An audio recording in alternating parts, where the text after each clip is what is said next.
you knock it off right now, it's gone! Moshahidi with room, launches! Kaboom! From another time zone. This is comical, cartoonish, and downright ridiculous. Hey, welcome back for Season 2, Episode 20 of White Noise Sports with Tanner White. Last week, we had Fantasy Football Friday, ranking my top 5 fantasy quarterbacks for 2025. The top 2 weren't surprises. It was the reigning MVP Josh Allen and the 2-time MVP Lamar Jackson. Spoiler alert. But maybe I had 1 or 2 guys higher or lower than most people do as we approach draft time in most leagues. That took up a big chunk of the episode, and then there was the biggest names that I wanted to see moved at the MLB trade deadline. A few of which actually materialized a little bit, a few stayed put like Aroldis Chapman, and this week that's exactly what we have to start with. Don't be shocked if that takes up the bulk of this episode, but let's find out. I've been building this out throughout Thursday because, like I mentioned last week, the deadline hit at 6 p.m. Thursday. A few of the bombshells came out a little bit earlier, and I want to blurt out before anything else that I think the Seattle Mariners were the team that improved the most. Let's ponder them first. I mentioned that I really thought Seattle was going to be in play for Eugenio Suarez, the top third baseman and probably the top bat overall on the market, having gotten a couple of good offensive years out of him in 2022 and 23. The Mariners have been built on starting pitching for quite a while, and that's a good idea, a great idea in fact. Throughout their lineup, they don't have too many glaring issues or holes. If I had to critique it, I would say that they've struck out the 5th most in the league. And of course, they are strongly buoyed by Cal Raleigh in the middle of it. He's still putting up those MVP numbers as a catcher. More on that right at the end of this episode, by the way. Now, between Raleigh and Suarez, they have the co-RBI leaders in the entire league. Each of these guys have 87 RBIs right now. That puts them each on pace for about 133. Raleigh has 41 home runs. Suarez actually set the MLB record for the most home runs by any player ever traded at the deadline with 36, and yet Seattle wasn't even done yet after they pulled this. They now have the most intimidating 2-3-4, or maybe 3-4-5 in the league, however they choose to put their lineup together, because they also traded for the Diamondbacks' Josh Naylor. This one is a little bit less fun because it actually happened last week Thursday, shortly after I recorded. There's just nothing I can do about that sometimes. I also think it cements the Diamondbacks as the team that just got rocked the hardest by the deadline. Maybe tied with one other team, the Twins, that we'll get to. Arizona got swept by the Tigers heading into the deadline, and I think that pushed team management over the edge, and they just went into a full-blown fire sale mode, really. Josh Naylor is also a middle-of-the-order bat, and he always has been. He was an all-star snub with Cleveland in 2023, and then he finally made his first all-star team last year with a 31 home run, 108 RBI campaign. He is neither a good defender at first base nor a good base runner. In fact, he's got to be up there with the BMI leaders in the league, too. He's listed at 5'10", 235. And contact is his best skill at the plate for sure. The home runs for last year were kind of an aberration for his career because he had never hit more than 20 for a season. Then the last part that people really love, or if you're not on his side, then you really hate about him, is the fact that he has a lot of edge to him. There is a place for big attitude on pretty much every good team, and I think that tends to pay off even better in the postseason. He just plays with a ton of fire, plays really, really hard, plus, again, another middle-of-the-order bat where you now say, man, the Mariners are loaded. Other World Series hopefuls did make some big moves, and relief pitching, from what I could see, was the number one focus across the league, even more specifically with closers. The Phillies brought in Joan Duran from the Twins, and the Yankees got David Bednar from the Pirates.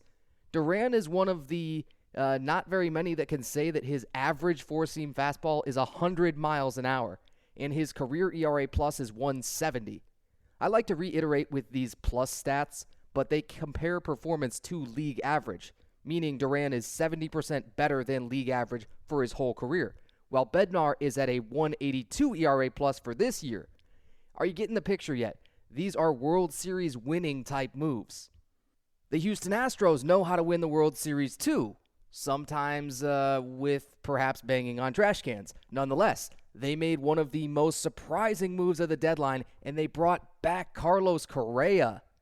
Correa is one of the premier two-way shortstops of the 2000s, which is absolutely saying something, seeing as that whole archetype has just exploded. It hardly ever existed before the 2000s. Now, he'll probably come really close to the Hall of Fame, or I think, man, he is so close to making it right now. I think in all likelihood Correa will make it eventually.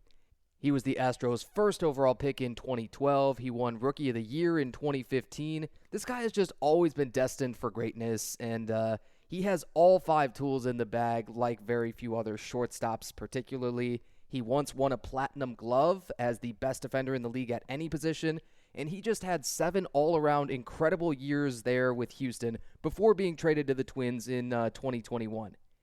It's so fascinating for so many reasons why Houston would want him back. First of all, we just learned, or at least I just heard it announced today, Houston's starting third baseman Isaac Paredes might miss the rest of the year with a hamstring injury. Correa has played 1,202 big league games, 10 of them at DH, the rest at shortstop. Now all of a sudden, he's going to be their everyday third baseman. I really wonder how that's going to translate. Honestly, I think he's going to be just fine. He was part of that tainted World Series winning team, but he was rightly beloved in Houston. He has 6 seasons of 20-plus home runs, which again, never used to be the expectation of a shortstop. And all it took was the Twins being 12 games back in the division to be willing to sell like this. For the Astros, all they had to give up was a 26-year-old left-hander in high A ball. Now you look at Houston, who's 5 games ahead of the Mariners in the AL West, and they might need all of that cushion because of how well Seattle loaded up. But man, Carlos Correa added back into the fray there. Astros just as dangerous as ever. And I think next we'll take a look at the most accomplished player of all. Lots of really, really good 10-plus year veterans got moved, which I love. However, the only former Cy Young winner to do so was Shane Bieber. The AL Central is looking more pathetic every single day outside of Detroit. You have exactly one team above 500. And then the second-place team, the Guardians right now, are at 500, and everything else is just, ugh. You could call it a technicality if you want, but Bieber did win that Cy Young during the COVID season in 2020. And I looked at the numbers for this, and that actually means he only made 12 starts. So now that I say it out loud, I'm starting to think, yeah, okay, that's not particularly legitimate. But we'll look at his whole career. He's 30 years old, and the only reason not to love this for Toronto is that the guy hasn't thrown since April of last year. He's finally on a rehab stint in the minors right now, but he had Tommy John surgery back in April of 24. He has a career 3.22 ERA and 1.33 ERA plus, has gotten some Cy Young votes in 3 different seasons, and he's thrown 200 or more innings twice. Those are great numbers all the way around, if he can get back to the bigs soon and be the same kind of pitcher that he was. Toronto has nothing but veterans in their starting rotation, and I had never realized this even after I had watched the Tigers play a full series with them right out of the break. Think about this.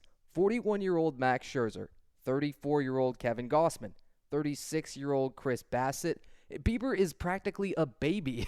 Compared to these guys, he's 30 years old, and again, he should have a ton left in his arm. The Jays already have a top 5 offense in the league by pretty much any measure. You give them a healthy rotation with all of these veterans that can eat innings, and it starts to look like they are the best World Series pick in the AL, even over Seattle, Detroit, or Houston. The Tigers made a big old run on right-handed relievers that you and I have both probably never heard of, as well as 41-year-old starter Charlie Morton from the Orioles.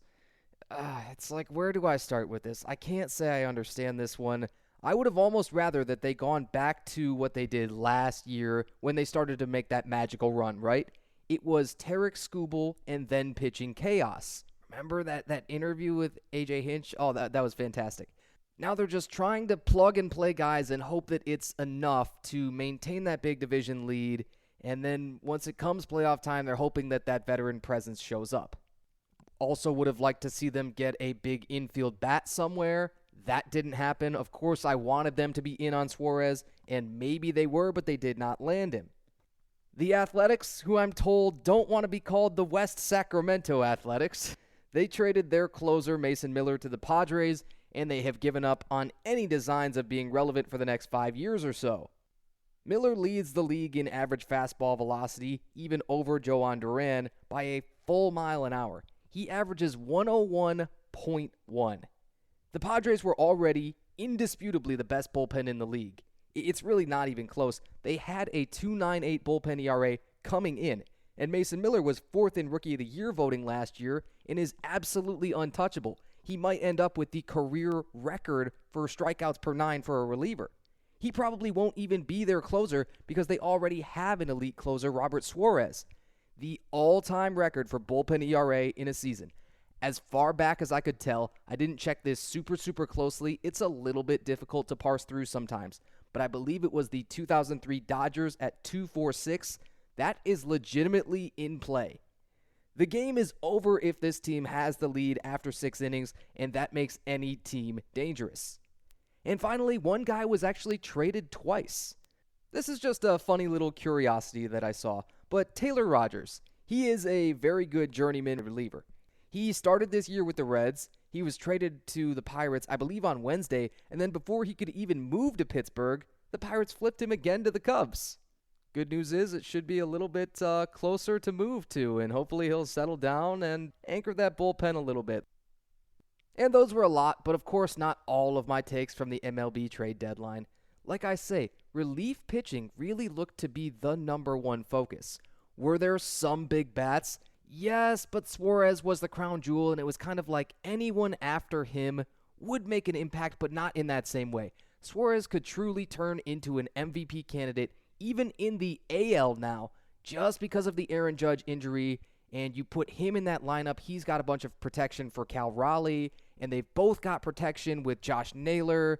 Seattle scares me a lot if they start to get hot. If they're even the best offensive team in the second half, it wouldn't be super surprising. And, well, the Astros and Carlos Correa, maybe slightly awkward in their reuniting. And finally, we can rejoice, we can sing it up and down the halls that football is back. There was a real live NFL game on TV this week. I think that's what I had titled my my LinkedIn post for last week, something like, oh, there's a real live NFL game next week. And by the way, I do post all of these episodes on LinkedIn. You know, I'll put the link there and give a little brief description every week of what'll be in the episode. So if you guys haven't connected over there, this would be a great time. Anyway, Thursday night was the Hall of Fame game between the Lions and Chargers. I say this in the past tense. However, I'm actually recording at halftime of the game right now, just due to the number of trades that came in at that trade deadline and wanting to get at least a little bit of feel of the game itself, talk about the game a little bit. I didn't want to wait until tomorrow. I also wasn't even going to really have any time to get to it tomorrow if I wanted to. I'm doing PA announcing for the USTA National Tennis Tournament, which is cool, but it sort of runs all day long for a week and a half. That's neither here or there. The focus, it's football time. The Lions were one of the NFL's darling teams last year. You can call them the bandwagon team. That's probably fair.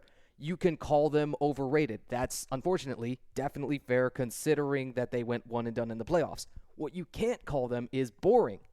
Hence why I don't 100% understand why the Chargers were the draw for them, because honestly, the Chargers system is kind of boring.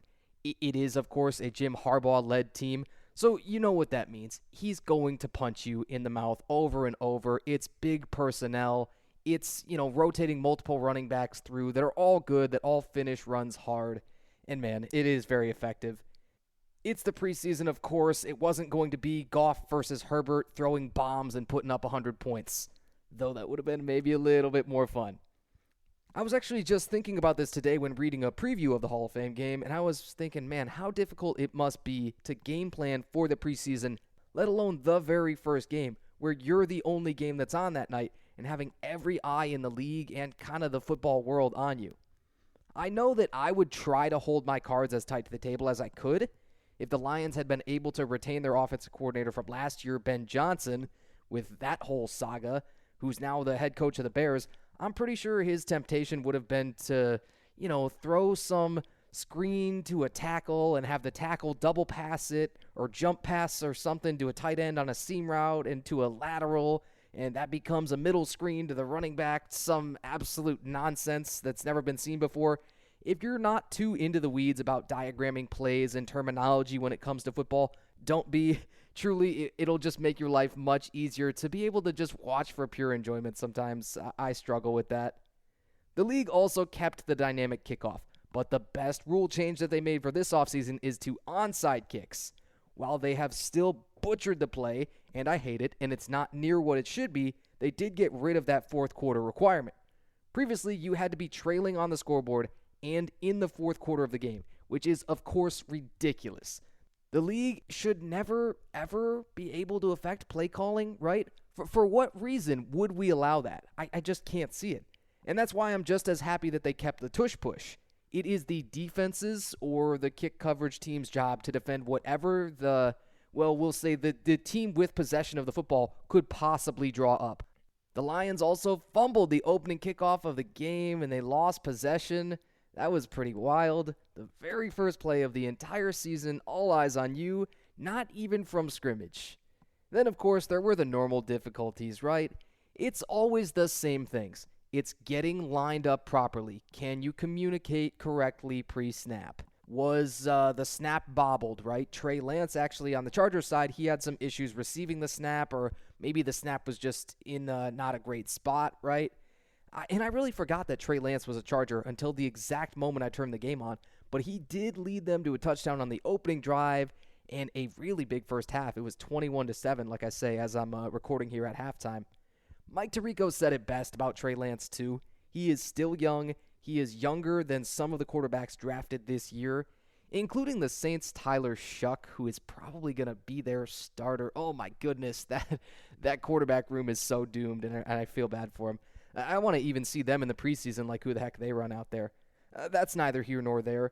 Considering everything that Trey Lance has gone through in his career, he looked incredibly good. The Lions were really, really out of sorts, but they elected not to play their starters at all, as opposed to the Chargers giving theirs a few series. You might want to reconsider where you draft Cameron Dicker, the Chargers kicker, in fantasy. He doinked the uprights on a 52-yarder. That was not a good omen for a guy that I ranked third in my fantasy kicker rankings. And I'm kidding, of course. The preseason means next to nothing, and yet I gotta credit the NFL with this. It still tends to be entertaining anyway. That's about it for episode 20. I haven't gotten a chance to mention it yet, but Aaron Judge is on the IL right now with an elbow flexor strain. It's funny, and hear me out. I think that depending on how long Judge is out for, it could actually make him more likely to win AL MVP.